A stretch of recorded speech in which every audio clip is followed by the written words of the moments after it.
Bab ke-18. Mulai terbiasa. Yongki menikmati makan siangnya, masih dengan menu yang sama seperti sarapan tadi pagi, yaitu rendang. Semakin hari Indria membuat aku terkejut saja, masakan dia benar-benar cocok di lidahku. Gumam Yongki tertawa sendirian. Apalagi mengingat semalam istrinya yang memijat dengan enak membuat Yongki langsung menepuk jidat. Astaga, apa yang aku pikirkan? Bisa-bisa Indria akan besar kepala jika tahu saat ini aku tengah memikirkan dia. Gumam Yongki terkekeh geli. Entah kenapa Yongki tidak bisa memuji Indria secara langsung, mungkin karena sudah terlanjur berkata buruk dan sering menghina saat awal bertemu sehingga dia merasa malu seolah menjilat ludah sendiri. Sempurna sekali hidupku jika bisa punya istri dua. Indria khusus di rumah merawat aku, dan Sinta untuk diajak keluar saat ada acara. Gumam Yongki mulai berpikiran gila. Dia pun segera menghabiskan makanannya. Sejak tahu masakan Indria, dia benar-benar tidak berselera untuk jajan di luar lagi. Selesai makan, Yongki fokus kerja lagi. Melihat laporan yang menumpuk sudah membuat pusing sebab tadi pagi mengantar Sinta membeli cincin dulu. Tiba-tiba saja Yongki dikejutkan dengan kehadiran Sinta yang cemberut. Kenapa kamu begitu? Tanya Yongki penasaran. Kenapa kamu membelikan Indria mobil seharga 11 M sedangkan aku hanya 2 M? Protes Sinta emosi. Aku malah tidak tahu kalau Indria membeli mobil, aku hanya memberinya uang belanja saja. Jawab Yongki santai. Jadi uang belanja Indria per bulan sampai miliaran? Pekik Sinta cemburu. Ya tidaklah, kamu gila ya? Ketus Yongki jadi kesal. Wah, jangan-jangan istrimu itu orang tidak benar. Bagaimana mungkin dia yang hanya seorang dosen bila membeli mobil semewah itu? Duga Sinta. Kamu jangan memfitnah orang sembarangan dong. Sela Yongki tidak terima. Kamu membela dia? Sebenarnya kamu masih cinta aku tidak sih? Aku tadi dipermalukan oleh istrimu di showroom karena dia bisa membeli mobil yang lebih mewah dariku. Istrimu itu tidak beres, pasti diam-diam punya banyak kekasih yang memberinya uang. Teriak Sinta. Sinta, jaga bicaramu. Indria itu gadis baik-baik. Orang tuanya adalah pengusaha sukses dan dia adalah pewaris tunggal. Bahkan orang tuaku bisa sukses juga berkat bantuan orang tua Indria. Jadi kalau hanya membeli mobil harga segitu, dia lebih dari mampu. Bentak Yongki marah besar.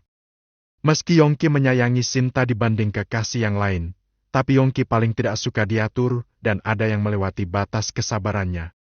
Sinta syok, tidak menyangka jika istri dari kekasihnya itu bukan orang sembarangan.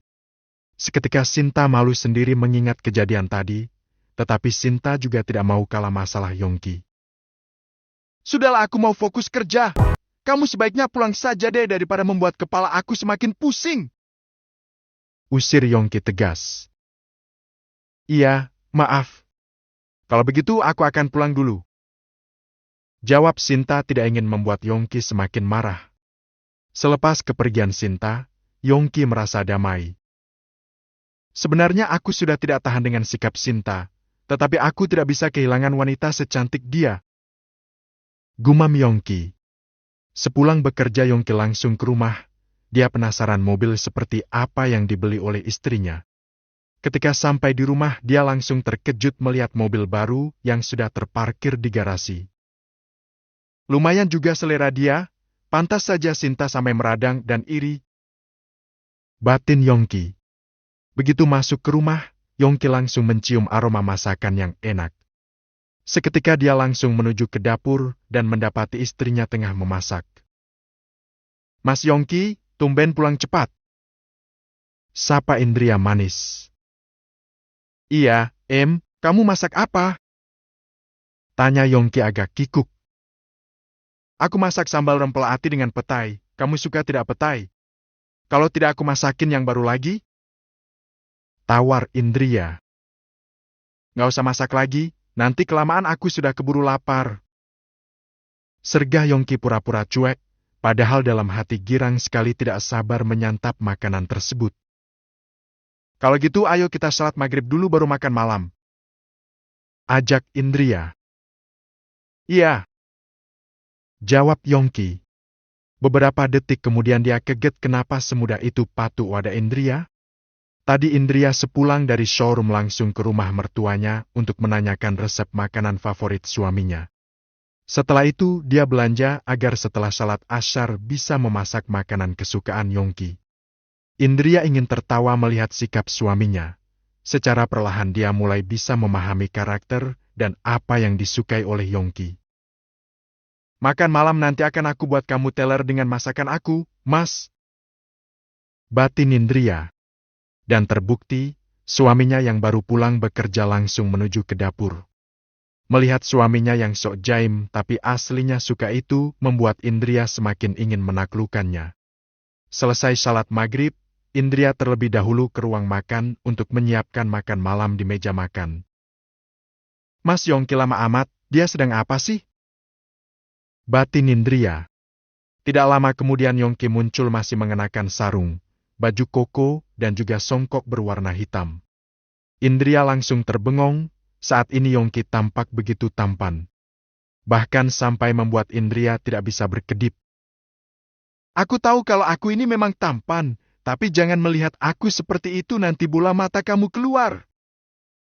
Sindir Yongki jumawa. Indria langsung menundukkan kepalanya, rasanya sangat malu sekali. Tuh, hidung kamu sampai mimisan saking terpesona denganku. Timpal Yongki. Melihat Indria yang panik membuat Yongki tertawa ngakak. Indria, kamu kan pakai cadar. Masa percaya begitu saja apa yang aku bilang? Atau, jangan-jangan kamu sudah jatuh cinta padaku ya? Goda Yongki tersenyum mengejek. Indria hanya memutar bola matanya malas, tetapi dadanya saat ini berdebar sangat kencang sekali. Kalau berani mengerjai aku lagi jangan makan malam di rumah, makan di luar sana. Ancam Indria kesal.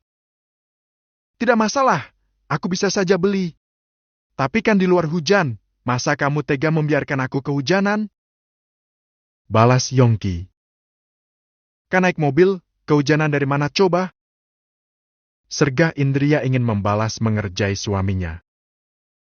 Oh ya, di luar itu mobil baru kamu ya? Lumayan juga selera kamu. Yongki mengalihkan pembicaraan sambil mengambil nasi di piring. Indria sudah hafal betul dengan sikap suaminya ini. Tetapi karena sedang ingin menaklukkan hati Yongki dia membiarkan suaminya itu makan dengan tenang. Sudahlah, aku lelah bertengkar. Sebaiknya kita makan saja. Ajak Indria. Dengan sepenuh hati Indria mengambilkan lautnya. Kedua mata Yongki sudah langsung berbinar-binar. Awas ngecus. Sindir Indria. Kamu bilang jangan berkelahi lagi. Ayo setelah ini kita makan dan kamu malam ini tidur saja di kamar aku. Jawab Beso spontan. Apa? Tanya Indria takut salah dengar. Maksud aku pijitin aku, tapi setelah itu kamu kembali tidur di kamar kamu sendirilah. Timpal Yongki salah tingkah. Bukannya aku tidak mau, tapi hari ini aku lelah sekali, Mas Yongki.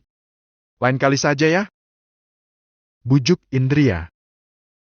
Ya sudahlah. Jawab Yongki sambil makan dengan lahap. Selesai makan biasanya mereka akan kembali ke kamar masing-masing dan sibuk dengan dunia sendiri. Tetapi kali ini Indria berinisiatif membuatkan suaminya itu salad buah sebagai pencuci mulut sambil menonton televisi. Indria, kamu bisa nyetir mobil? Tanya Yongki penasaran. Bisa, aku ini perempuan yang serba bisa. Jawab Indria. Kalau gitu kenapa tidak dari dulu bawa mobil? Karena menurut aku lebih simpel motor, tapi karena cuaca hujan jadi aku beli. Memangnya kekasih kamu, beli mobil hasil meminta pada orang lain saja sombong, tapi malah menghina aku. Sorry ya, level kita beda. Ujar Indria sinis. Indria mengira jika suaminya akan marah dan membelas Sinta, tapi tidak diduga hanya diam dan fokus makan salad buahnya. Entah apa yang dipikirkan Yongki saat ini, tetapi Indria merasa jika sikap suaminya sudah mulai hangat dan jauh lebih baik. Mas, sebelum tidur jangan lupa salat Isya, ucap Indria mengingatkan. Bukannya aku tidak mau, tapi aku lelah sekali. Kalau kamu saat ini memijatku mungkin aku bisa punya tenaga untuk salat. Jawab Yongki mengeluarkan jurus gombalnya. Kenapa suruh aku? Minta saja pada kekasihmu. Enak sekali jadi Sinta. Tidak mengurus kamu, tidak memasakkan buat kamu, tapi tinggal minta duit-duit. Sedangkan aku hanya dapat getahnya saja. Tolak Indria sengaja membuat suaminya tersadar. Jadi kamu minta duit? Bukannya duit kamu malah lebih banyak dariku? Tanya Yongki serius. Terus kalau aku banyak duit kenapa? Kamu jadi mau lepas tanggung jawab? Indria, jujur saja aku mulai terbiasa hidup bersamamu. Maksudnya aku mulai bisa menerima kamu. Tapi, kalau aku minta izin untuk menikah lagi boleh? Tapi aku harap kamu jangan bilang pada Abah dan Umi?